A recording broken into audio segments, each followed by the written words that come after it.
Welcome to the frickin' Guardians of the Galaxy.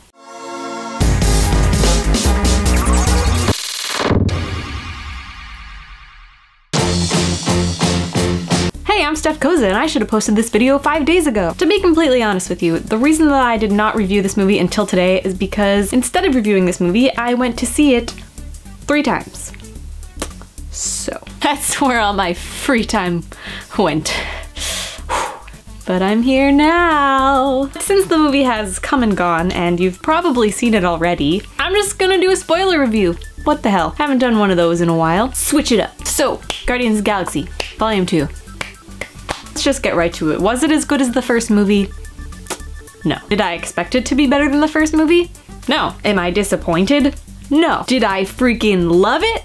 Yes. Yes, yes, yes, yes, yes, yes, yes. And here's why. Let me tell you why. I had so much fun watching this movie from beginning to end. I had a freaking blast. I thought the plot was really, really interesting. I thought all of the characters and their development was done really well. I thought there was a really great balance overall throughout the whole movie. There was a great balance of comedy and action and really intense shit. Teared up a couple times, not gonna lie. Like more times than I care to admit. And I also laughed out loud and snorted lots of times. Lots of times. And I cheered them on and I gasped and I squealed and everything. Every emotion that you could possibly feel, I felt during this movie, and that is why I loved it so much. Now let me just tackle a couple of the gripes that other people have had with this movie that I've seen. For instance, a lot of people are saying that there are too many jokes in this movie, that they tried too hard, that a lot of it felt very forced, and I personally disagree. I do think there are a few jokes that didn't land, but I mean,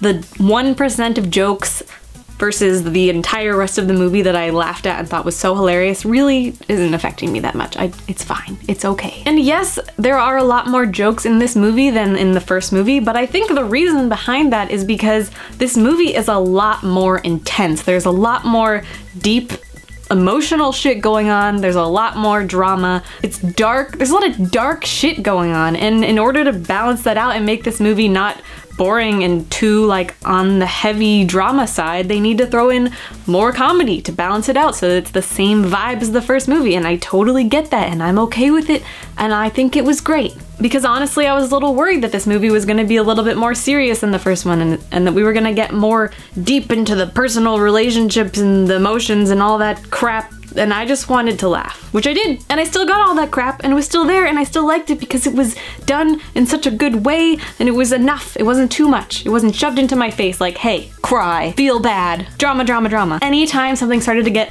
a little too heavy and I was like, all right, we're getting in pretty deep here, it was like, ha, joke, everything is okay now. And I loved it. So I thought that was great. I also think the Guardians as a whole were presented really, really, really well in this movie, because the first movie is about the family coming together. It's about introducing the family. It's about them becoming a family. This movie is about them being a family and staying a family and struggling as a family. And that's a lot harder to do, and I think it was done really, really well, especially with such a huge ensemble cast and introducing new characters and trying to keep them all on the screen enough so that you get at least something from them. And I feel like every single character had some kind of development of some sort. We had Gamora and Nebula kind of doing the whole sibling thing, which I love. I mean, just the two of them alone had this huge story arc throughout the entire movie where like they're sisters and they hate each other and they want to kill each other, and then they fight and then they almost kill each other, and then they decide that they're sisters, and there's still some tension there, but you can tell that they're like probably not gonna kill each other. So that was huge character development for both of them. And we got a little bit more about Thanos, which honestly, up until this point, as far as the Marvel Cinematic Universe goes, we know like jack shit about Thanos. Like, if you have no idea who he is as far as the comics go, then like you're totally lost. Like, we've got nothing from him except like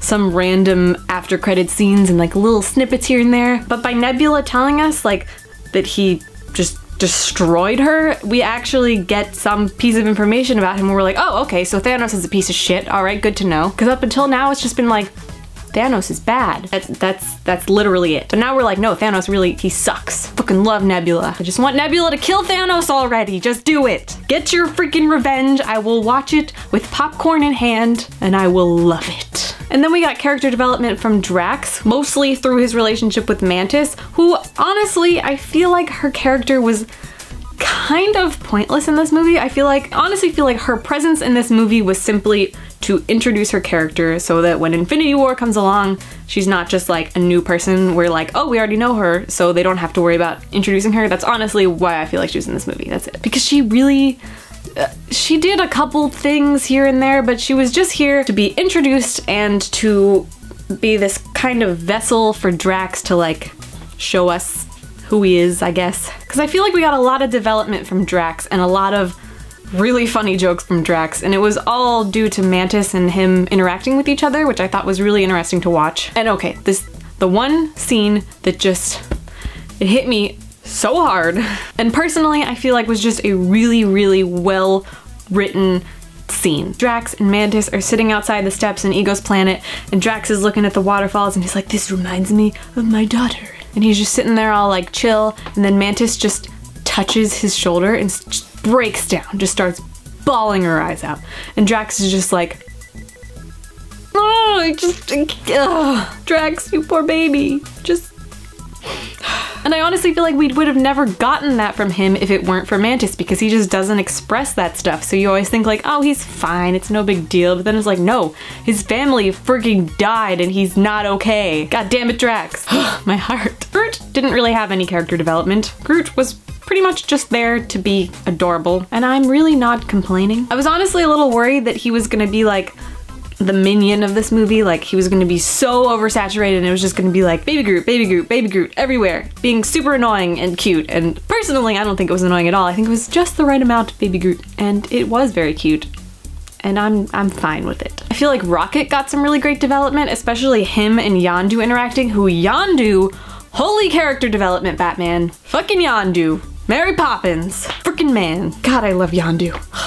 Shit. But the scene where Yondu and Rocket are talking to each other and Yondu's like, I know who you are, man, because you're me. And I was just like, and it was just such a great scene and I loved it. And it was also like the first time you ever see Rocket being like human. I mean, I know he's not human, but you get what I'm saying, the humanity, the thing, you know, the thing. And of course Peter, with all his daddy issues. I honestly feel like Peter wasn't really the main focus of this movie like he was in the first one. I mean, yeah, obviously he was very central force, like him and his dad was like the main thing, but like most of the movie wasn't really about Peter. But what was about Peter had a lot of great character development and a lot of him realizing that he did have a dad all along, Yondu.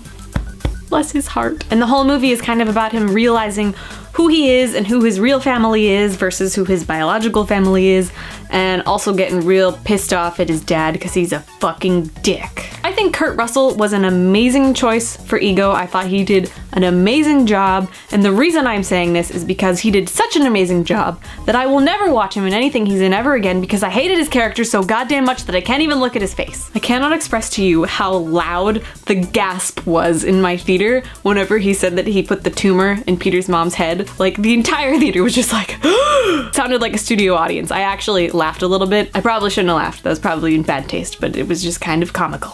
But oh my god, I hated him, and then Peter was just like, oh, you son of a bitch. And I was into that. That was cool. That was awesome. Way to go, Peter.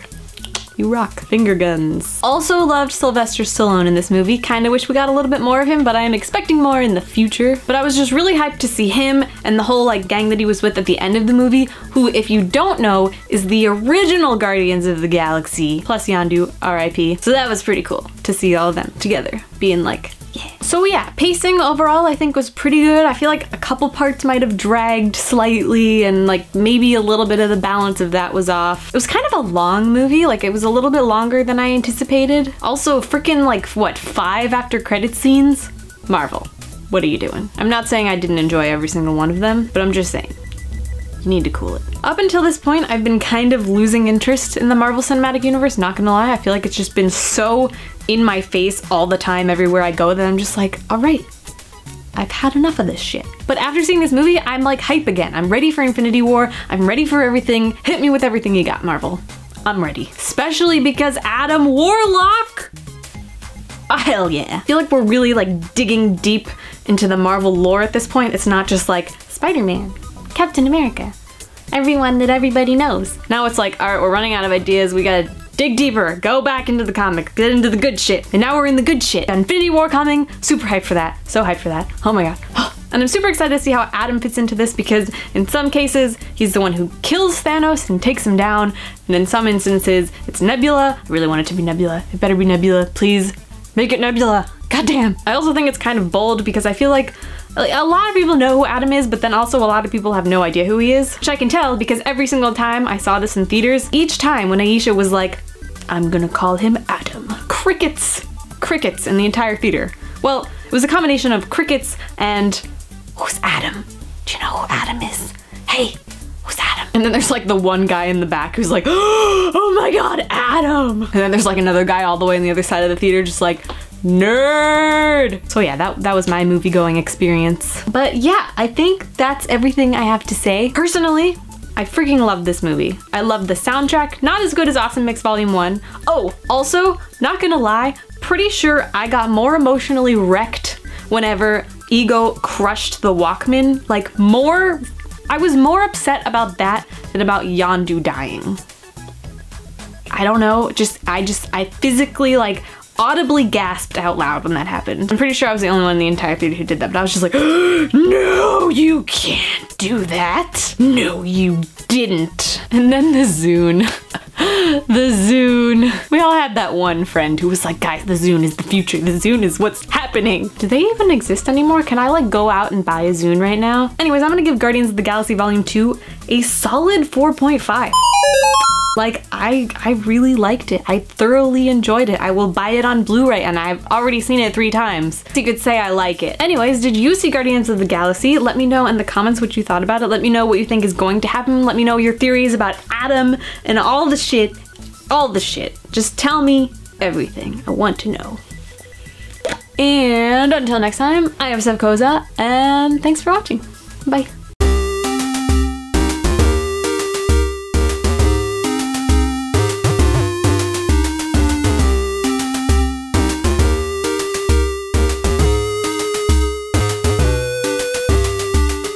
Mary Poppins, y'all!